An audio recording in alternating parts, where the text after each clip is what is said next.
सुप्रभात भैया बहनों, आज हम पढ़ेंगे ल्हासा की ओर। ल्हासा की ओर जो है इसके लेखक हैं राहुल सांकृत्यायन जी। ये ल्हासा की ओर क्या है? तो ल्हासा की ओर जो है वो क्या है? एक यात्रा वृतांत है। क्या है? एक यात्रा वृतांत। ठीक है। ल्हासा की ओर क्या है? तो ल्हासा की ओर जो है वो एक यात्रा वृतांत है। इस यात्रा वृतांत में क्या कहा गया है? इसमें राहुल सांकृत्यायन जी ने सन 1929 से 30 में नेपाल से तिब्बत के जो दुर्गम रास्ते हैं उसका उन्होंने बहुत ही रोमांचक क्या है वर्णन किया है। क्योंकि वहां पर उस समय क्या था, भारतीयों को तिब्बत यात्रा की अनुमति नहीं थी, इसीलिए उन्होंने यह यात्रा एक भिखमंगे के छद्मवेश में की थी। इसमें तिब्बत की राजधानी ल्हासा की ओर जाने वाले जो भी दुर्गम, जो भी कठिन रास्तों का जो वर्णन है वह बहुत ही रोचक शैली में उन्होंने किया है। इस यात्रा वृतांत में उस समय के तिब्बती समाज के बारे में भी हमें बहुत सारी जानकारी क्या होती है, मिलती है। जो सबसे पहला जो हमारा पैरा है इसमें हम क्या पढ़ेंगे? यहाँ हम पढ़ेंगे नेपाल तिब्बत मार्ग का जो महत्व है। क्या है? नेपाल तिब्बत मार्ग का महत्व। ठीक है, क्या पढ़ेंगे? नेपाल तिब्बत मार्ग का क्या महत्व है। तो सबसे पहले हम इसको सारांश में जानते हैं कि क्या कहने की यहाँ पर क्या कर रहे हैं, कोशिश कर रहे हैं, कौन से वृतांत को वो बता रहे हैं अपने यात्रा के दौरान। तो यहाँ तिब्बत, जो नेपाल तिब्बत आने का जो मुख्य मार्ग है फरिकलुपांग। ठीक है, तो फरिकलुपांग का जो रास्ता है वह खुलने से पहले भारत का व्यापार भी क्या होता था? पहले इसी मार्ग से हुआ करता था। यह सैनिक मार्ग भी था, केवल व्यापारिक मार्ग ही नहीं था। क्या था? सैनिक मार्ग भी था। आज भी इसमें अनेक प्रकार की चौकियां तथा किले बने हुए हैं। कभी यहाँ चीनी सेना रहती थी। आज का फौजी मकान भी यहाँ पर क्या हुए हैं, गिर चुके हैं, और कुछ में किसानों ने क्या कर लिया है, आज डेरा जमा लिया है।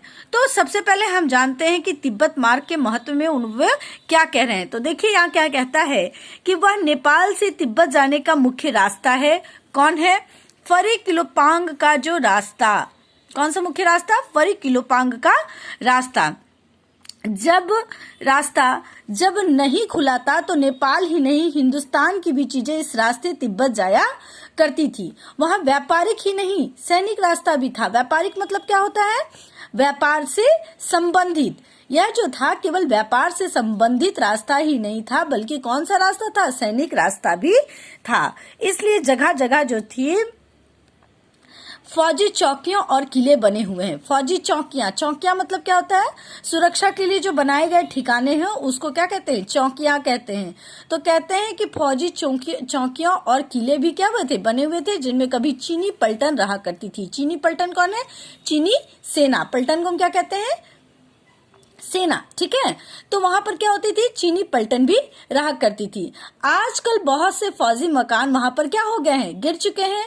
दुर्ग के किसी भाग में जहां किसानों ने अपना बसेरा बना लिया है वहां घर कुछ आबाद दिखाई पड़ते हैं। ऐसे ही परित्यक्त एक चीनी किला था। हम वहां चाय पीने के लिए ठहरे। परित्यक्त मतलब छोड़ा हुआ। ठीक है, वहां चाय पीने के लिए वो लोग क्या हुए? ठहरे। तिब्बत में यात्रियों के लिए बहुत सी तकलीफें भी हैं और कुछ आराम की बातें भी हैं। हम जानते हैं कि सब कुछ जो है एक व्यक्ति में न तो सब कुछ पॉजिटिव होता है और ना सब कुछ नेगेटिव होता है ना। बहुत सारी चीजें एक व्यक्ति के अंदर सकारात्मक भी होता है और नकारात्मक भी होता है। हम इससे परिचित हैं कि एक व्यक्ति में कभी भी ना तो पूर्णता वो सकारात्मक हो सकता है और ना पूर्णता नकारात्मक हो सकता है। प्रत्येक व्यक्ति में नकारात्मक और सकारात्मक दो चीजें होती हैं। तो इसी प्रकार यहाँ तिब्बत का जो सामाजिक जीवन है उसके भी बारे में बताया जा रहा है कि यहाँ न तो बहुत सारी चीजें जो थी क्या थी? सकारात्मक थी, और बहुत सारी चीजें जो थी वो नकारात्मक भी थी। इसलिए कह रहा है कि तिब्बत में यात्रियों के लिए बहुत सी तकलीफें भी हैं और कुछ आराम की बातें भी हैं। अब दूसरा जो इसमें हम पढ़ने वाले हैं वहां हम क्या पढ़ेंगे? तिब्बत का सामाजिक जीवन। उस समय तिब्बत का सामाजिक जीवन जो था वह कैसा था? तिब्बत का सामाजिक जीवन क्या था? तो तिब्बत का जो सामाजिक जीवन था वो भारतीय समाज से क्या था? बिल्कुल भिन्न था। क्यों बिल्कुल भिन्न था? क्योंकि वहां पर जो था जाति पाति छुआछूत ऐसे बहुत सारे जो हमारे यहाँ कुप्रथाएं थी वो वहां पर नहीं थी। वहां का सामाजिक जीवन जो था वो बहुत स्वतंत्र था। वहां किसी के घर में भी आप क्या कर सकते थे? जा सकते थे। औरतें आपके लिए चाय बना सकती थी। तो देखिए यहाँ पर उस सामाजिक जीवन का यहाँ पर इस पैराग्राफ में जो है वर्णन किया गया है। क्या बता रहे हैं कि वहां जाति पाति छुआछूत का सवाल ही नहीं है। और ना औरतें क्या करती थी? पर्दा ही क्या करती थी। बहुत निम्न श्रेणी के भिखमंगों के लोग चोरी के डर से घर के भीतर नहीं आने देते थे। नहीं तो आप बिल्कुल घर के भीतर क्या हो सकते हैं? चले जा सकते हैं, चाहे आप बिल्कुल अपरिचित ही क्यों ना हो। अपरिचित मतलब अनजान। तब भी घर की बहू या सासू को अपनी झोली में से चाय दे सकते हैं, वह आपके लिए उसे पका देगी।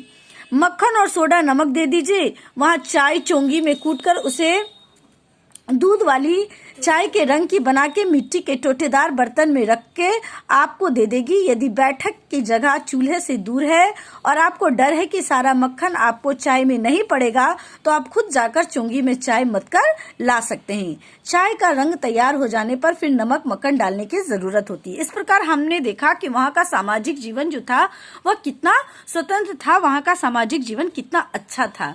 लेकिन आगे हम देखेंगे कि वहां और कौन कौन से नकारात्मक चीजें भी थीं। आगे का जो हम लोगों का पैरा है उसमें हम देखेंगे कि वहां पे और क्या क्या नकारात्मक चीजें थी। अब जो हम लोग देखने वाले हैं वहां देखेंगे कि वहां ठहरने का प्रबंध कैसा था, किसका? लेखक और उनके साथी का। वो क्या बताते हैं इसमें कि लेखक जो थे जब परित्यक्त चीनी किले से चले तो एक आदमी जो था वो उनसे क्या मांगने लगा? राहदारी मांगने लगा। राहदारी मतलब क्या होता है? यात्रा करने का जो कर है ना। और लेखक ने अपने और अपनी सुमति की उसे क्या कर दी? चीटें दे दी। चीटें मतलब क्या होता है? एक पर्ची उन्होंने दिखा दिया कि यहाँ हमारे क्या है? जान पहचान है। और फिर क्या बता रहे हैं कि सुमिति के जान पहचान के कारणों से धोंगला के आखिरी गांव में रहने की क्या मिल गई थी? जगह मिल गई थी। किसके कारण? जान पहचान के कारण। पिछली बार जब वे घोड़े पर सवार होकर वहां आए थे तो वहां एक गरीब झोपड़े में रहने को उनको मिला था, लेकिन इस बार जो था वह भिखमंगों के वेश में यात्रा कर रहे थे। अब देखिए ये क्या बता रहे हैं कि परित्यक्त चीनी किले से जब हम चलने लगे तो एक आदमी राहदारी मांगने आया। राहदारी मतलब यात्रा करने का जो कर होता है। हमने वो दोनों चीटें उसे दे दी, यानी यहाँ पर क्या है? एक पर्ची उनको निकाल के दे दी कि ये हमारा जगह या मेरे जान पहचान का है। शायद उसी दिन हम धोंगला के पहले के आखिरी गांव में पहुंच गए। वहां भी सुमति के जान पहचान के आदमी थे और भिखमंगे रहते भी ठहरने के लिए अच्छी जगह मिली।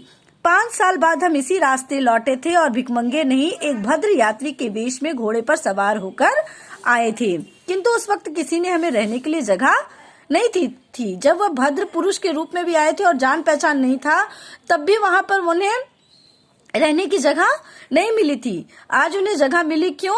क्योंकि इस बार वो जब आए थे तब वो एक पर्ची वहां पर दिए थे कि उनका जान पहचान वहां पर क्या है। और हम गांव में एक सबसे गरीब झोपड़ी में ठहरे थे। बहुत कुछ लोगों को उसी वक्त की मनोवृत्ति पर ही निर्भर है, खासकर शाम के वक्त छंग पीकर बहुत कम होश हवास को दुरुस्त रखते हैं। वहां क्या कहता है कि शाम के समय में वहां के जो लोग हैं, कहाँ के लोग? तिब्बत के जो लोग हैं, जो लहासा के जो लोग हैं, वो क्या करते हैं? शाम के समय में छंग पीकर, छंग क्या है? मदिरा जैसा एक पेय पदार्थ है जिसको वो पीकर क्या रहते थे? अपने होश हवास में नहीं रहते थे। आगे के वीडियो में हम देखेंगे कि ढांगा धोंगला का जो जंगल है वो किस प्रकार का है। फिर हम देखेंगे कि वहां पर रहने की जो स्थान है वो किस प्रकार का है।